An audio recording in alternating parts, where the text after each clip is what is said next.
Thanks for having me. So today I am going to be talking about how to go from 0 users to many users. I'm just assuming that you have many great ideas in your head at this moment, and you're kind of thinking about what the next step is. So I wrote this up early this morning, and a lot of this is based off of mistakes I've made in the past. So as Sam mentioned, I went through YC in 2010 and spent 3 years basically going back and forth, pivoting a bunch of times, starting over a bunch of times, and have learned a lot about what not to do if I were to start another startup after HomeJoy, if that should ever happen. And so a lot of it comes from failure and just telling you about what you shouldn't do, and kind of making generalizations of what you should do from that.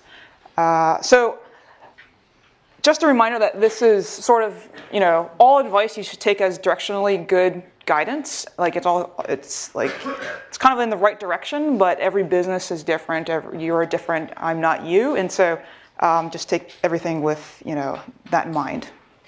So since this is a college course, when you start a startup, you should basically have lots of time on your hand to concentrate on the startup. And I'm not saying you should, quit school or you should quit work. What I'm saying is you should have a lot of time, compressed time in a row, really dedicated to immersing yourself in the idea and developing problems or developing the solutions to the problem you're trying to solve.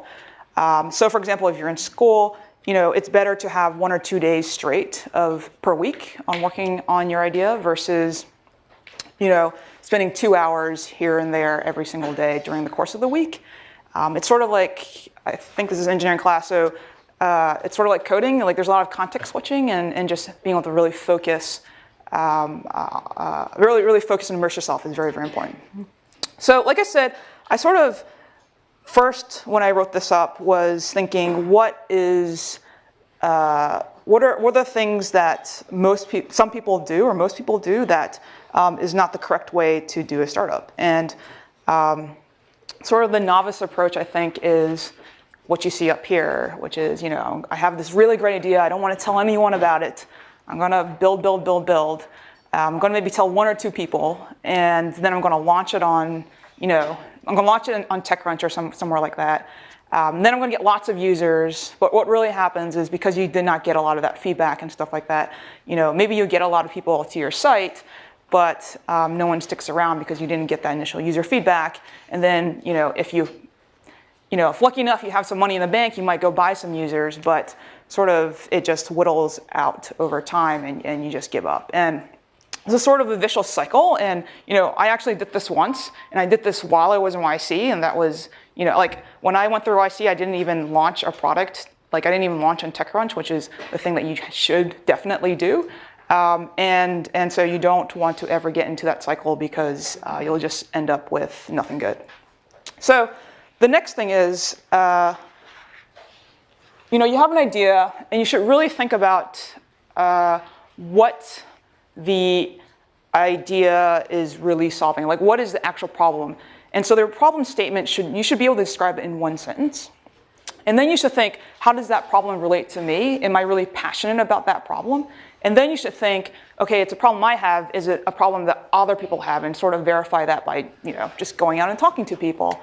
One of the biggest mistakes I've made is, we started, my co-founder and I, who is also my brother, he and I started a company called Pathjoy in 2009, 2010. And our goal was basically to, we had 2 goals in mind. One is to create a company that made people really happy, and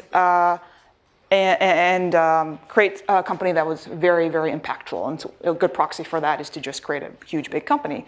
And so we thought, okay, here's sort of where we're going to solve is, make people happier. And we first went to the notion of who are the people that made people happy. And we came up with life coaches and therapists. So it seemed kind of obvious to just create a platform for life coaches and therapists. And what happened as a result, though, was that, when we started using the product ourselves, we're not cynical people by any means, but life coaches and therapists are just not people we would use ourselves. It was sort of useless to us. And so it wasn't even a problem we had, and certainly wasn't something we were super passionate about building out, yet we spent, almost a year trying to do this. And so if you just start, from t equals 0, just like think about this before you even build any product, I think you can save yourself a lot of headache down the road from doing something you don't want to do. So say you have a problem and you're able to state it. Where do you start? Like, how do you think of solutions? So the first thing you should do is think of what the industry that you are getting yourself into. Whether it's big, whether it's huge, you should really immerse yourself in that industry. And there's a number of ways to do this. One is, to really become a cog in that industry for a little bit.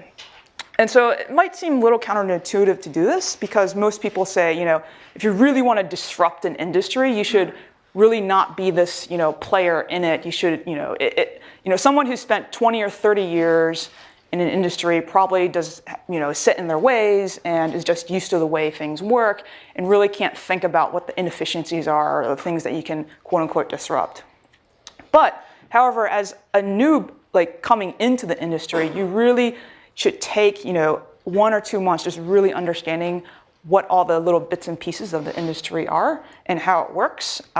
Because it's when you get into the details, that's when you start seeing things you can exploit, things you can really, things that are really, really inefficient and provide, huge overhead costs that you can cut down. And so an example of this is, when we started HomeJoy, we decided to go, we started with the cleaning industry, and when we started, we just were cleaners ourselves.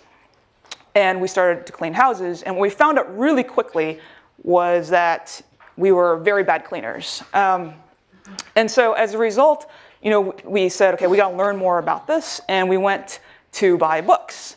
And we bought books about how to clean, which helped maybe a little bit. We learned a little bit more about cleaning supplies.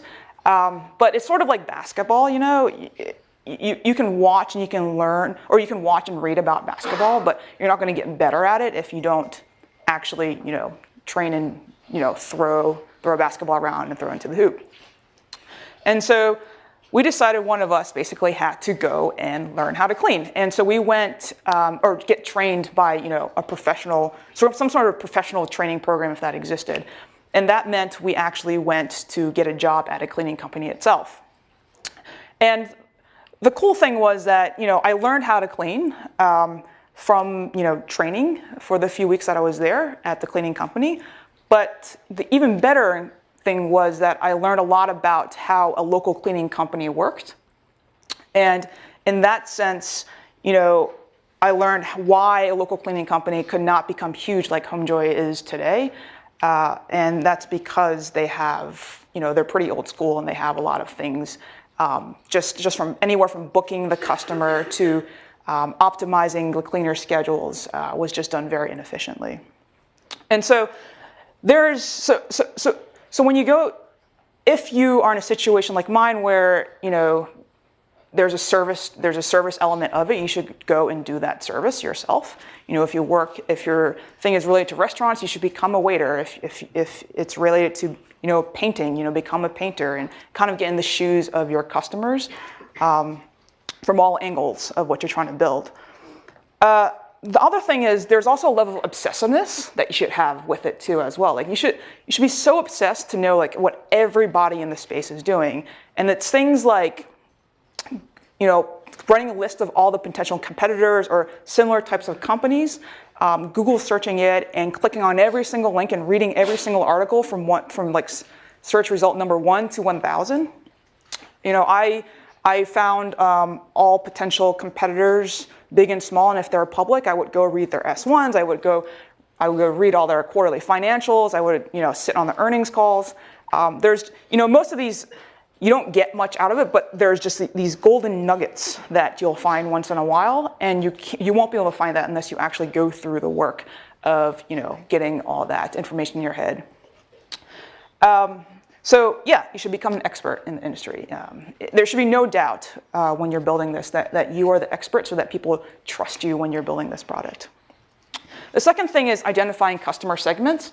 So ideally, at the end of the day, in the end game, you've built a product or a business that everybody in the world is using.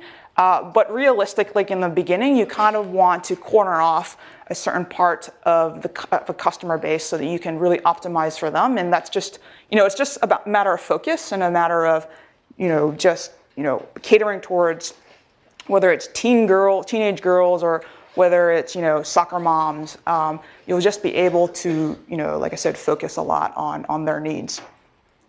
And lastly, before you even create the product, before you put code down, you should really storyboard out the ideal user experience of how you're going to solve the problem. And that's not just meaning, the website itself. It's meaning, how does the customer find out about you? Whether it's, it could be through an ad or through word of mouth or whatever. So they find out about you, they come to your site, they learn more about you. What's all that text say? What are you communicating to them? To the actual, when they sign up for the product or they purchase the service, what are they actually getting?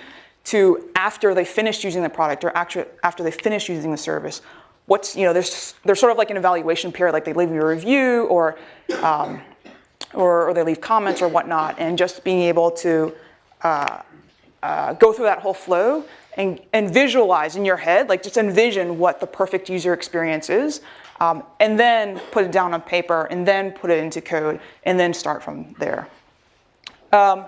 So you have all these ideas in your head now. You kind of know what the core customer base you want to go after is, and you know like everything about the industry. What do you do next? So you start building your product. And the common phrase that most people use these days is like, you should build the MVP, minimal viable product. And I underline viable because I think a lot of people skip that part, and they just go out with a feature, and then the whole user experience in the very beginning is flat. So minimal viable product pretty much means, what is the smallest feature set that you should build to solve the problem that you're trying to solve. And I think if you go through the whole storyboard experience, you can kind of figure out that very quickly. But again, you have to be talking to users, right? You have to be potential users. You have to be seeing what exists out there already and what you should be building to solve their immediate needs. And the second thing is, before you put in things in front of a user, you should really have your product, a simple, product positioning down. And what I mean by that is that, you should be able to go to, a person, and you should be able to say, hey, this does X, Y, and Z within a sentence. And so, for example, at HomeJoy, we started off with something actually super complicated. We're an online platform for home services. We started with cleaning, and you can choose, blah, blah, blah, blah, and it just went off for paragraphs and paragraphs. When we went to, potential users to come on our platform, they just kind of get bored after the first few sentences. And so what we found out was that, we really needed this one-liner. The one-liner is very important, and it kind of describes the functional benefit of what you do. In the future, when you're trying to build a brand or whatnot, you should be able to describe, what are the emotional benefits and stuff like that. But you're starting with no users. You really need to tell them what they're going to get out of it. So we simply, after we changed our positioning to get your place cleaned for $20 an hour, then everyone got it. And we were able to get, users in the door that way. So you have a MVP going out there. Now, how do you get your first few users to start trying it? So your first few users should be, the obvious people, the people that you're connected with. You should use it, obviously. You and your co-founder should be using it. Your mom and dad should be using it. Your friends and coworkers should be using it. Beyond that, you want to get more user feedback. And so and I've listed here kind of some of the obvious places to go to. And depending on what you're selling, you can take your pick of the draw here. So online communities, there's, on Hacker News now, there's the show HN. That's a great place, especially if you're building tools for developers and things like that. Local communities, so if you're building a consumer product, there are a lot of influential local community mailing lists, especially those for, parents So those are places you might want to hit up too. Okay, so when you go to, by the way, HomeJoy, we actually tried all of these. So we used it ourselves. That was fine because, I mean, we were our own cleaner, so that was pretty easy. And then our parents lived in Milwaukee, so we were based in Mountain View, so that didn't work. Friends and coworkers are kind of like in San Francisco and elsewhere, so we didn't have too many of them use it. So we actually ended up in a dead end of not being able to convince many people to use this in the beginning. So what we did was, because we're in Mountain View, some of you guys might know, on Castor Street, they have street fairs there during the summertime. And so we'd go out and basically chase down people and try to get them to book a cleaning. And almost everyone would say no, until one day we just took advantage. You know, it was a very hot and humid day. And what we noticed was, you know, and this is like at any fair, people, you know, there might be arts and crafts and things like that, and random people will, you know, gravitate towards that, but everybody gravitates towards the food and drink area, especially on a hot day. So what we did was, okay, we figured we need to get in the middle of that, and by getting in the middle of that, we just took water bottles, froze them, and then we started handing out free bottles of water that were cold, and people just came to us. I think we basically guilt-tripped people into booking cleanings, but the proof in the pudding was that I figured most of these people were guilt-tripped into doing it, but when they went home, they didn't cancel on us. Well, some of them did, but a majority of them did not, and so we felt, like I thought, okay, that's good. I got to go clean their houses, but at least, you know, there's something we're actually solving here. And you know, I think showing up to fairs, or I know another startup in the last batch, I forgot their name right now, but they showed up, they were selling shipping type products, or were trying to replace shipping products, or the concept of mailing stuff. And so they would show up to the US Postal Office and just like find people who were trying to ship products and just take them out of line and try to get them to use your product and have them ship it for you. So you just have to go to places where people are going to really show up, and you know your conversion rate is going to be really, really low. But to go from 0 to 1 to 3 to 4, these are kind of things you might have to do. Okay, so you got some users using you. Now, what do you do with all these users? Customer feedback. So, one, the first thing you should do is make sure there's a way for people to contact you. So support@homejoy.com. Ideally, there's a phone number. If you hook up a phone number, one really good idea is to make sure that you have voicemail or something like that, so you don't have to be picking it up all the time. But in any case, a way for people to get inbound feedback is good.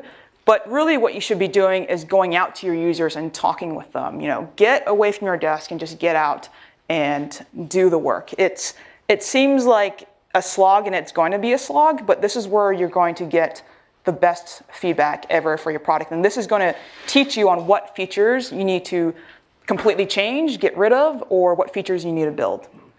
And so one way to do this is to send out surveys, you know, to get reviews after they've used the product. This is okay, but generally, you know, people are only going to respond if they really love you or they really hate you, and you never get like the in-between. So kind of get the in-between and not get all the extremes is to go out and actually meet the person that is using your product. And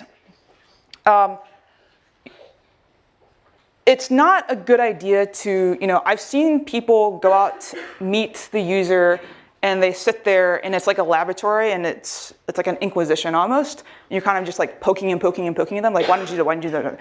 That's not going to give you the best results. What you should really do is make it into a conversation, get to know them, get them to feel comfortable, because you want to get them at a level where they feel like, you know, they should be honest with you to help you and improve things for you. So I found that actually taking people out for drinks and stuff like that was a very good way to do that. I'm not sure if all of you are old enough to do that, but you can take them for coffee. So another thing you should be tracking is how are you doing in general from like the macro perspective? And the one way to do that, the best way to do that is by tracking customer retention. That is the number of people that came in the door today, how many are coming back tomorrow, the next day, and so on and so forth. Usually over time, you're kind of looking at, monthly retention. So, people who came in the door today, are they still using it next month, and so on and so forth. The problem with that metric is that it takes forever to collect that data, and sometimes you don't have a month or 2 months or 3 months to figure that out. So a good leading indicator is actually collecting reviews and ratings, like 5-star, 4-star reviews, or collecting some notion of NPS, which is Net Promoter Score. So you're basically asking them from a rating from 0 to 10, how likely are they to recommend you to a friend, and calculating the NPS. And so over time, what you'll see is as you're building in new features, you should be able to see that the reviews or the retention is going up over time, which means you're doing a good job. If it's going down, you're doing a bad job. And if it's kind of staying the same, that means you probably need to go out and figure out what new things you should be building. The other thing is, I'll get to the qualitative thing later, but the one thing you should be wary of is the honesty curve, which is some people will just lie to you. So I was gonna let's just do it. So, I mean, this is like degrees of separation from you, and this is like level of honesty. Like, so this is your mom. This is like your friends of friends. And here's like random people. So I don't know if you can all see this, but so your mom is going to be, you should use your product, but she's going to be proud of you anyway. And so she'll like maybe be honest like this much. And your friends will, they'll be pretty honest with you and give you feedback because they care about you. By the way, this is assuming it's a free product that you're giving them. And then over time, like as you get more and more random, these people don't even know who you are. It doesn't go like this really, but it kind of goes like this, where people don't care about giving you feedback. They just like, okay, here's a survey, type. And so you should take this into consideration when getting user feedback. Now, let's say you pay. It's a paid product, right? Well, let's just do this in green. So in the paid, your mom is going to be like down here. Like she's just going to lie to you and say, she's just going to feel sorry and say, this is a great product, of course. But then it goes like this, right? Which is to say that, your friends are kind of going to give you the right, they want to support you and give you the right feedback, but it's actually these random people out here that, if they really don't think what they paid for was worth it, they're going to really tell you, because it's money out the door. And so this is another way of saying you're going to get the best feedback. Like this is obviously, down here, you're going to get more feedback if you just make someone pay for it. So that's not to say, you should, the first time out, make people pay for it. But it's to say that you should if you're going to build a product that you're going to eventually need to, they're going to pay for the software or for the hardware or whatever, you should do that, get to the point where you can do that very, very fast. Because then that's when you get the real meaty stuff to help you in the future of how you can get more paying users in the door. All right, so you're getting a lot of feedback. And what do you do before you officially launch the product? So what you want to do is you always want to be building fast, right? And you want to be optimizing for this stage of growth. That is, you might have 10 users at this point. There's no point in trying to build features for the point when you have 1 million users, right? You want to optimize for the next stage of growth, which is going to be 10 to 100 users. Like, what are the features you really need for that? And just go with that.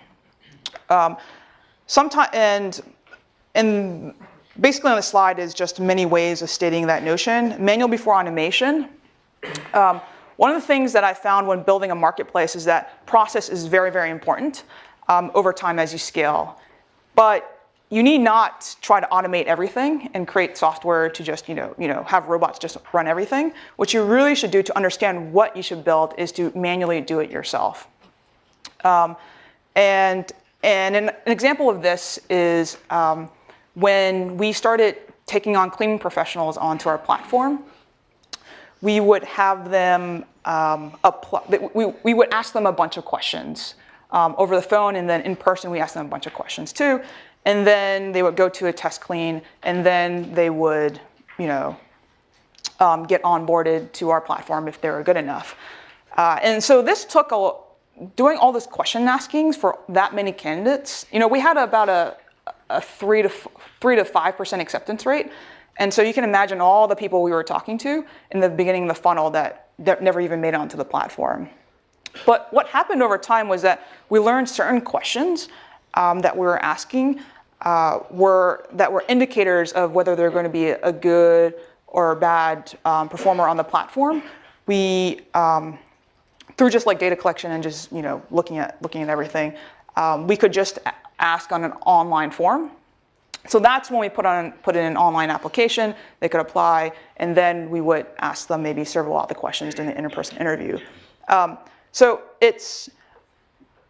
if you try to automate things too fast, then you run into this potential problem of not being able to move quickly on trying to iterate with things like questions on an application and stuff like that. And the third point here is temporary brokenness is much better than permanent paralysis. By that, what I mean is, perfection is irrelevant during this stage. When you get to the next stage of growth, like what you're trying to maybe perfect in this one stage is probably going to not matter anyway. And so do not worry about all the edge cases when you're building something. Just worry about the generic case of who your core user is going to be.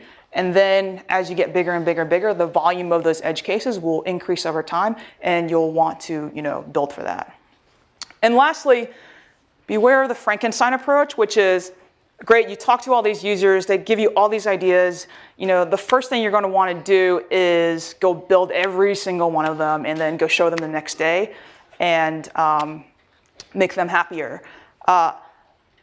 You should definitely listen to user feedback, but when someone tells you to build a feature, you shouldn't go build it right away. What you should really do is, get to the bottom of why they're asking you to build a feature. It's usually what they're suggesting is not the best idea, but what they're really suggesting is, I have this other problem that you've either created for me while using the product, or I really need this problem solved before I'm ever going to pay to use this product. And so figure that out first, instead of piling on a bunch of features, which then hides the problem altogether. So you have you have a product that you're ready to ship, and so some people at this point will continue building their product and not ship it at all. And I think the whole idea of being stealth and perfecting the product to no ends is the idea that imitation is cheaper than innovation in terms of time and money and capital. And so I think everyone should just always assume in general, like, there's going to be, if you have a really good idea, no matter when you launch, someone's going to fast follow you, and someone's going to execute as hard as they possibly can to catch up with you. And so there's no point in holding out in all that user feedback that you can get by getting a lot of users, because you feel like, you feel paranoid that someone's going to do this to you. And I hate to keep harping on it, but this is things I see today with founders. This is something I went through as well. And I think unless you're building something that requires tens of millions of dollars just to start up, there's really no point in waiting around to launch your product. So say you have something that you feel ready to get lots of users on. So what do you do at this point? So I'll look at my time. So 20 minutes? Okay. So I will go over various types of growths in the next slides. But the one thing to note here, early on, when you are trying to get, when it's just you and your co-founder and maybe like a couple other people building, you're not going to be, create a team just for growth. It's going to be one person and one person only. And so you need to really focus, and you're going to be tempted to try like 5 different strategies at one time. But really what you should do is take one channel and really execute on it for an entire week and just focus on that. And then if that works, continue executing on it until it caps out. If it doesn't work, then just move on. By doing this, you will feel more certain that that channel that you were working on, that initial hypothesis, is wrong. You'll be, then if you tried only working a third of your time on it over the course of, 3 or 4 weeks. So learn one channel at a time. Second is always when you find channels that work, you find strategies that work, always be iterating on it. You can potentially give it to someone, like create a playbook and give it to somebody else to iterate on it. But these channels always change, anything from Facebook ads to, even Google ads to, the distribution channels, the environments that you don't control change all the time, and so you should be always iterating and optimizing for that. And lastly, in the beginning, you're probably not, when you see a channel that fails, you just get rid of it and go on and move on. There's many other things to try, but over time, go back to those channels and look at it again. So, and what I mean by that, as an example, is in the beginning at HomeJoy, we had no money, so when we tried to buy users from MaryMade, or not from MaryMade, that's just an example of a competitor. But we tried to buy Google ads to get users in the door quickly. And what we found was that MaryMades, Molly-Mades, all these other national companies, they had more money than us. They were making a lot more money on the job than us. And so they were able to pay for users at a much higher CAC, they were able to acquire them at a much higher cost than us. And so we couldn't afford that. And we had to go to another channel, which turned out to be something else. But today, we make more money on the job. We're much better at certain things. And so we should probably revisit the idea of buying Google ads and going to the SEM channel. And so that's what I mean by that. And the key to all this is creativity. Performance marketing, or marketing or growth in general, can be very technical, but it's actually technical and you have to be creative, because if it was really easy and bland, like everyone would be growing right now. And so you always have to find like that little thing that no one else is doing and do that to the extreme. So there are 3 types of growth. 3 types of growth, sticky, viral, and paid growth. And hopefully I'll get enough time to talk about all of this. So really briefly, sticky growth is trying to get your existing users to come back and pay you more or use you more. Second is viral growth, so that's when people talk about you. So you use a product, you really like it, then you tell 10 other friends, they like it, that's viral growth. And the third is paid growth. So if you happen to have money in the bank, you're going to be able to perhaps use part of that money to buy growth. And the central theme I'm going to go through is sustainability. There's a lot of, by sustainable growth, I mean, you're basically not a leaky bucket. Money you put in or time you put in has a good return on investment on it. So sticky growth is, like I said, getting your existing users to keep buying stuff. So the only thing that really matters here is that you deliver a good experience, right? If you deliver a good experience, people are going to keep wanting to use you. If you deliver an addictive experience, people are going to keep wanting to use you. And the way to measure this and to really look at this and how you're doing over time of whether you are providing good sticky growth is to look at the CLVs and retention cohort analysis. Now, does anyone not know what cohort analysis is, or should I go over it? Okay, so I'll go over it. Okay, so CLV is, some people call it LTV, is called customer lifetime, which is basically the amount of the net revenue that a customer brings in the door for you over a certain amount of period. So a 12-month CLV is how much net revenue does a customer give you over 12 months. And sometimes people look at 3 months and 6 months and so on and so forth. So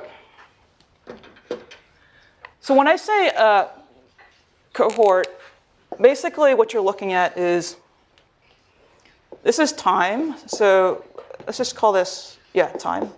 So, and this is percent of users coming back to you. So at time 0, right, at period 0, we're at 100. I'm using 100%. So cohort is another name also for like customer segments and stuff like that. So you can, like, you might look at the female versus male cohort, you know, people in Atlanta, Georgia versus people in Sacramento, California.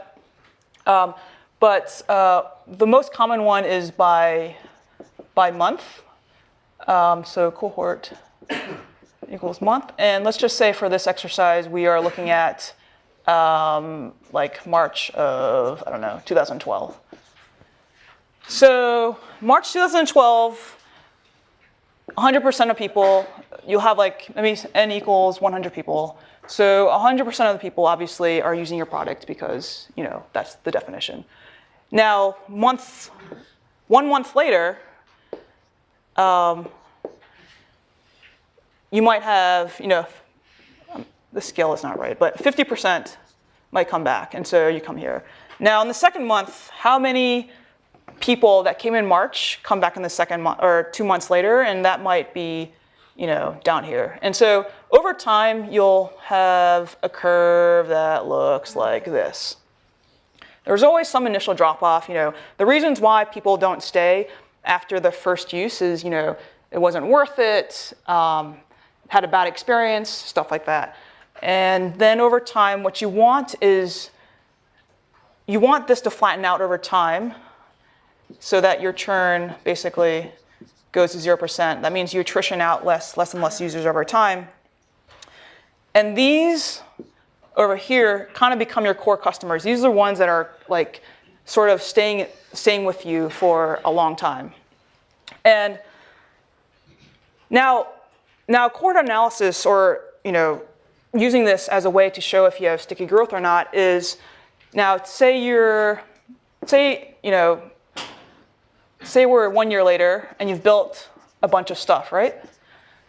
You graph out the same thing, and hopefully what you'll see is that you have a curve like this. That is, in the first period, even more people than 50% came back to you, and more people are sticking with you. A really bad, you know, retention curve looks like this, which is like, after the first use, they just hate you so much, no one even comes back. It's just like 0, right? And I don't know what kind of business that is. I mean, it's obviously a shitty business, but I can't explain a good business that has a retention curve like that. So anyway, so over time, as you are thinking of strategies to increase this curve, like keep making it go up and up and up, you want to basically look at this analysis over time to see if that strategy is working for you. Okay, does that make sense? Okay, cool. The second kind of growth is viral growth. And like sticky growth, you need to also deliver a good experience. But on top of that, you need to deliver a really, really good experience. Like, what's going to make these people shout out loud on Twitter, on Facebook, whatever, and tell all their friends, and email all their friends and family members about you? You have to really deliver a good experience. Combined with that is you need to have really good mechanics for the referral program itself. Like, you have 100 customers who really want to talk about you. Now, how are they going to talk about you?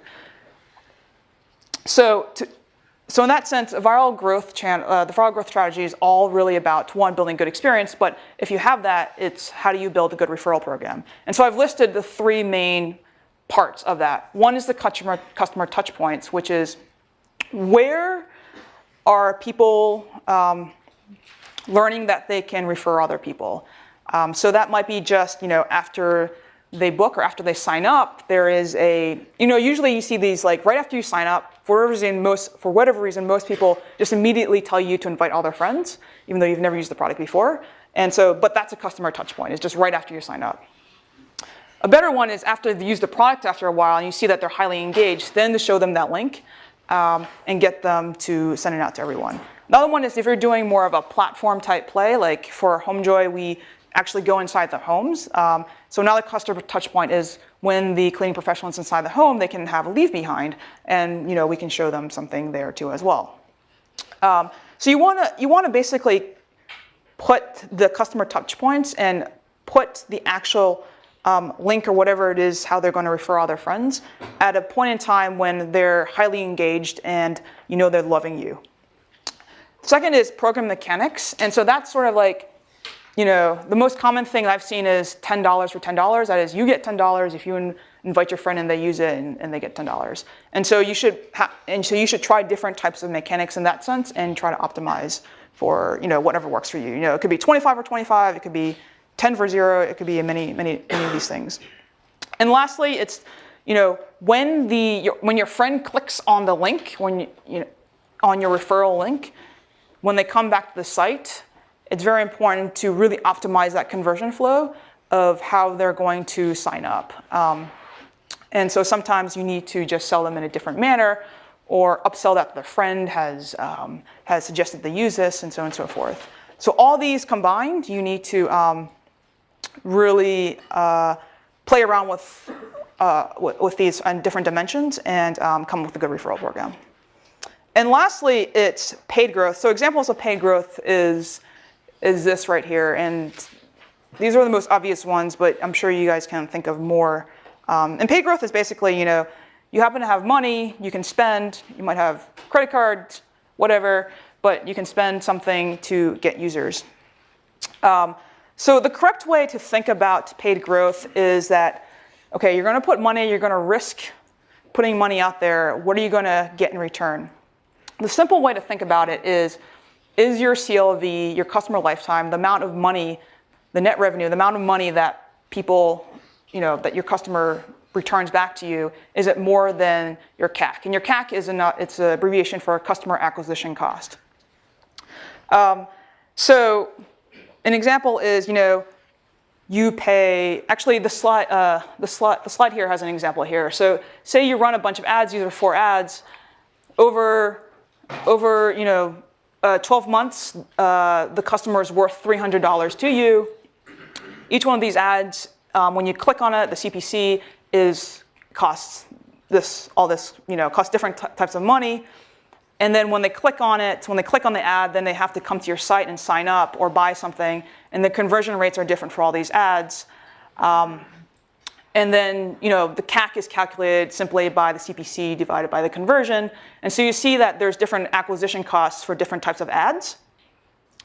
And to determine whether, that is a good ad or a bad ad, all you have to do is, CLV minus CAC, is it more than 0? If it's at 0, then that's fine, but hopefully it's actually more than 0, and so you actually are earning a profit on it. So you see that despite the CLVs remaining the same and the conversions being higher and lower, there's sometimes, some ads that might seem good actually don't seem so good at the end of the day. Now, the advanced way of looking at it is this. You can look at this for your whole entire customer base, for all, aggregating all your customers together. But the better way of looking at it is to break it down by customer segments. So, if you have, for example, if you're building a marketplace, I don't know, for country music, the CLVs of someone in Nashville, Tennessee is going to be much larger than the CLVs than the lifetime value of someone in Czechoslovakia. So, or I just assume that's the case anyway. So you'll want to make sure that when you're buying ads for these different types of cohorts or these types of customer segments, that you know what the differences are, and that you don't want to mix like everything together. So The last point on payback time and sustainability, I think a lot of businesses get in trouble and it turns into a bad business when they start spending beyond their means. And it has a lot to do with risk tolerance or risk, how much risk you're willing to take on. So when you look at these CLVs, let's just suppose, you get a customer for a customer is worth $300 after 12 months. That is, in the first month, they're worth $100. If you wait to the end of the 12-month period, then they give you the other $200. But if in the first period you're actually paying, $200 for them, then you're in the hole for $100 until the end of the 12-month period.